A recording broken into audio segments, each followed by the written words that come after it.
वक्त नजरान ईसाइयों का मरकज़ था और हुजूर सल्लल्लाहु अलैहि वसल्लम की विलादत से कबल यहाँ दो मशहूर वाक़यात हो चुके थे जिनका जिक्र कुरान मजीद में मिलता है। एक खाना काबा को ढाने के इरादे से आने वाला इब्रहा का लश्कर और दूसरा असहाब खुदूद का वाक़या। खुदूद अरबी में गड्ढे, खाई या खंदक को कहते हैं। दरअसल नजरान के सरदारों और बादशाहों ने अहले ईमान को आग से भरे हुए गड्ढों में फेंक कर जला दिया था, इसलिए उन्हें असहाब खुदूद कहा गया। इस इलाका पर बनी हमीर ने सदियों तक हुकूमत की थी। हज़रत मूसा अलैहिस्सलाम के बाद यमन के इलाकों में यहूदियों की हुकूमत आ गई। यह हज़रत ईसा के 500 साल बाद यानी 523 ईस्वी का साल था और हज़रत मोहम्मद सल्लल्लाहु अलैहि वसल्लम की पैदाइश से 70 साल पहले का ज़माना था। यहाँ एक बादशाह की हुकूमत थी जिसका नाम ज़ूनवास था, जो हमीरी नामी कबीले से ताल्लुक़ रखता था। वो यहूदी हो गया, उसके साथ ही उसका पूरा कबीला भी यहूदी हो गया। उसने अपना नाम यूसुफ रखा। एक दिन महल में मौजूद जादूगर बादशाह के पास गया और कहने लगा कि मैं अब बहुत बूढ़ा हो चुका हूँ, किसी वक्त भी मौत आ सकती है। मेरी ख्वाहिश है कि मुझे कोई ज़हीन और फ़तीन बच्चा मिल जाए जिसे मैं अपना काला इल्म मुंतकिल कर सकूं, ताकि मेरे मरने के बाद वो मेरा जानशीन बन सके। बादशाह ने हुक्म दिया कि किसी ज़हीन लड़के को इंतखाब करके उसे जादूगर का शागिर्द बना दिया जाए। हुक्म की तामील की गई और एक नहायत ही ज़हीन लड़के को जादूगर के सुपुर्द कर दिया गया। लड़का सुबह सवेरे अपने घर से जादूगर के पास जाता और उससे काला इल्म सीखता। रास्ते में एक राहिब का ठिकाना था। एक दिन जब वो राहिब से मिला तो उसे उसकी बातें बड़ी अच्छी लगी। वो राहिब मोहद और हज़रत ईसा अलैहिस्सलाम का पैरोकार था। उस लड़के ने कुछ वक्त उस राहिब के साथ गुजारना शुरू कर दिया। वो इस लड़के को अक़ीदा तौहीद की तालीम देता। इस तरह वो काला इल्म भी सीखता रहा और राहिब से इल्म रब्बानी भी हासिल करता रहा। कुछ अरसे बाद उसे यकीन हो गया कि जादूगर का इल्म शैतान का रास्ता है, जबकि राहिब का रास्ता रहमान का रास्ता है और हकीकतन यही सिरातल मुस्तकीम है। वो अकेले रब की परस्तिश करने लगा।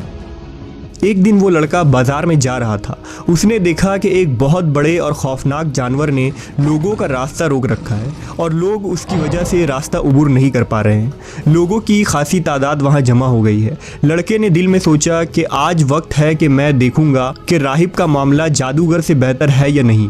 उसने एक पत्थर उठाया और कहने लगा, ए अल्लाह, अगर राहिब का मामला जादूगर के निस्बत तुझे ज़्यादा पसंदीदा और ज़्यादा राज़ी करने वाला है तो इस जानवर को हलाक कर दे ताकि लोग रास्ते से गुजर जाएं। ये दुआ मांगकर उसने उस खौफनाक जानवर को पत्थर दे मारा। पत्थर लगते ही वो देव हैकल जानवर हलाक हो गया। लोगों के लिए रास्ता साफ हो गया और वो आने जाने लगे।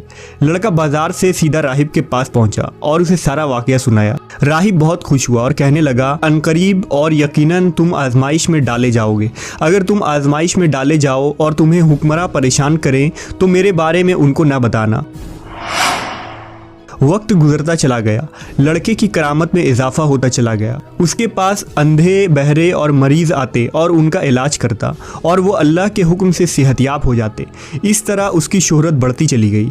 बादशाह वक्त का एक ख़ास दरबारी था। वो आँखों की बीमारी में मुब्तला हो गया और एक दिन नाबीना हो गया। बादशाह ने उसका काफ़ी इलाज करवाया मगर कोई फ़ायदा ना हुआ। किसी ने उससे लड़के के बारे में बताया तो वो बहुत सारे तोहफे तोहफ़ लेकर उस लड़के के पास पहुँच गया। उसने लड़के से कहा कि अगर तुम मुझे शिफा दे दो तो ये सारे तोहफे तोहफ़ सामान तुम्हारा होगा। लड़के ने जवाब दिया, मैं किसी को शिफा नहीं दे सकता। शिफा देना सिर्फ अल्लाह का काम है। हाँ, अगर तुम अल्लाह पर ईमान ले आओ तो मैं उससे दुआ करता हूँ कि वो तुम्हें बीनाई अता कर दे। बादशाह का ख़ास दरबारी अल्लाह पर ईमान ले आया और अल्लाह ने अपने फजल से उसे शफा दे दी और वो दोबारा देखने लगा। अब वो दोबारा बादशाह के दरबार में जाने लगा। बादशाह ने जब देखा कि उसका ख़ास जानसीन दोबारा देखने लगा है तो उससे पूछा कि तुम्हारी बीनाई कौन वापस लाया। वो कहने लगा, मेरे रब ने मुझे दोबारा बीनाई अता की है।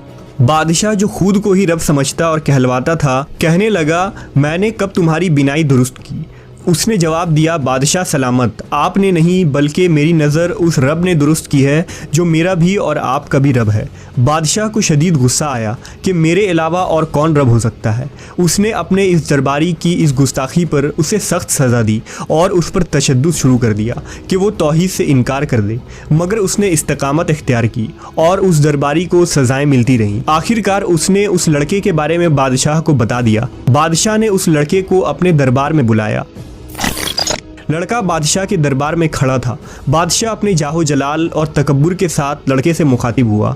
हाँ, तो अब तुम्हारा जादू इस हद तक पहुंच गया है कि तुमने अंधे समेत जानलेवा बीमारियों में मुब्तला मरीजों का भी इलाज शुरू कर दिया है। लड़के ने बादशाह को जवाब दिया कि मैं किसी को शिफा नहीं देता, शिफा देना सिर्फ अल्लाह का काम है। बादशाह ने कहा, तो क्या मेरे अलावा भी कोई तेरा रब है? लड़के ने जवाब दिया, हाँ, मेरा और तेरा रब अल्लाह है। बादशाह ने लड़के को अंधेरी कोठरी में डलवा दिया और उसे तहकीक की कि उसे तौहीद का दर्स किसने सिखाया। लड़के ने मजबूरन राहिब के बारे में बता दिया। कुछ देर में बादशाह के कारिंदे राहिब को दरबार में पकड़कर ला चुके थे। बादशाह ने उसको तौहीद के इनकार का हुक्म दिया। राहिब ने बादशाह को साफ जवाब दे दिया कि वो तौहीद से किसी भी सूरत हटने के लिए तैयार नहीं, वो सिर्फ तन्हा और यकता अल्लाह की ही इबादत करता है। बादशाह ने हुक्म दिया कि उस राहिब को आरे से चीर दिया जाए, लिहाजा उसके 2 टुकड़े कर दिए गए। अब बादशाह ने लड़के को दीन से फिरने का हुक्म दिया। लड़के ने साफ इनकार कर दिया। बादशाह को सख्त तैश आया। उसने उसे अपने सिपाहियों के हवाले करते हुए हुक्म दिया कि उसे पहाड़ की चोटी पर ले जाओ, वहां पूछना कि ये अपने दीन को छोड़ता है या नहीं। अगर इनकार करे तो पहाड़ से नीचे गिरा देना। चोटी पर पहुंचकर लड़के ने दुआ की, ऐ अल्लाह, तू जिस तरीके से चाहे मुझे इनसे बचा ले। दुआ करने की देर थी कि पहाड़ लरजना शुरू हो गया और सब के सब सिपाही पहाड़ से नीचे गिरकर हलाक हो गए, जबकि लड़का सही सलामत बादशाह के दरबार में वापस पहुंच गया। बादशाह ने हैरान होकर पूछा, तू कैसे बच गया? और जिन्हें मैंने तुझे पहाड़ी से गिराने के लिए भेजा था, क्या उन्होंने तुझे गिराया नहीं? लड़के ने जवाब दिया, उनके मुकाबले में अल्लाह मेरे लिए काफ़ी हो गया। अब बादशाह ने हुक्म दिया कि उसे समुंदर में फेंक दिया जाए। लड़का जब समुंदर पर पहुंचा तो फिर वही दुआ की, ऐ अल्लाह, तू जिस तरीके से भी चाहे मुझे इनसे बचा ले। लिहाजा वो सारे सिपाही उस समुंदर में गर्क हो गए। लड़का फिर से बादशाह के दरबार में पहुंचा और कहा कि अल्लाह मेरे लिए काफ़ी है। लड़के ने बादशाह से कहा कि तू मुझे उस वक्त तक कत्ल नहीं कर सकता जब तक वो काम न कर ले जिसका मैं तुझे हुक्म दूँ। अगर तूने वो काम कर लिया तो मुझे कत्ल कर सकता है। बादशाह ने पूछा, वो क्या काम है? लड़के ने कहा, सब लोगों को एक खुले मैदान में जमा कर, फिर मुझे एक दरख्त के तने के साथ लटका और मेरे ही तरकस से एक तीर निकाल और फिर ये पढ़, लड़के के रब अल्लाह के नाम से।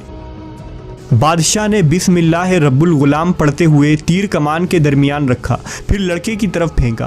तीर लड़के की गर्दन पर लगा। लड़के ने अपना हाथ उस जगह रखा जहां तीर लगा था और फिर उसकी रूह परवास कर गई। लोगों ने यह मंजर देखा तो बेसाख्ता कह उठे, हम उस लड़के के रब पर ईमान ले आए।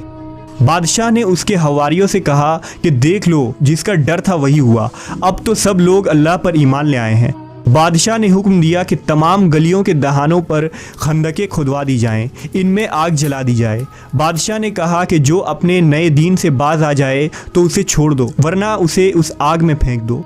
लोगों ने दौड़ते हुए एक दूसरे से आगे बढ़कर उन खंदकों में छलांगे लगाना शुरू कर दी। एक औरत अपने शेरखार बच्चे के साथ आई। वो आग में छलांग लगाने से झुकी तो बच्चा बोल उठा, अम्मा सब्र कर, तू यकीनन हक पर है। नजरान के वाक़या में एक शख्स किसी तरह जान बचाकर भाग निकला और शाम में मुकीम कैसर रोम के दरबार में पहुंचकर नजरान के हादसे की पूरी दास्तान सुना दी। कैसर ने फ़ौरन हबशा के बादशाह नजासी को लिखा कि वो इस जुल्म का इंतकाम ले। हबशा के 70,000 फ़ौज अरबात नामी एक जनरल के क़यादत में यमन पर हमला आवर हुए। ज़ुन्नवास मारा गया, यहूदी हुकूमत का खात्मा हो गया और यमन हबशा की ईसाई सल्तनत का एक हिस्सा बन गया। असहाब खुदूद का वाक़या सूरह अल बुरूज में बयान हुआ है। इस वाक़े पर उन अहले ईमान को गौर व तदब्बुर करनी चाहिए जो दावत व तबलीग का काम सर अंजाम देते हैं। दीन के इस मुश्किल रास्ते पर पेश आने वाली मुसीबतों और आजमाइशों के आने पर जो लोग घबरा जाते हैं, उन्हें याद रखनी चाहिए कि असहाब खुदूद जैसे कितने ही अहले ईमान तारीख़ में ऐसे गुजरे जिन पर जुल्म सितम के पहाड़ तोड़ दिए गए, लेकिन वो हमेशा साबित कदम रहे, क्योंकि उनके नज़दीक ये दुनिया आर्जी थी और आखिरत हमेशा बाकी रहने वाला।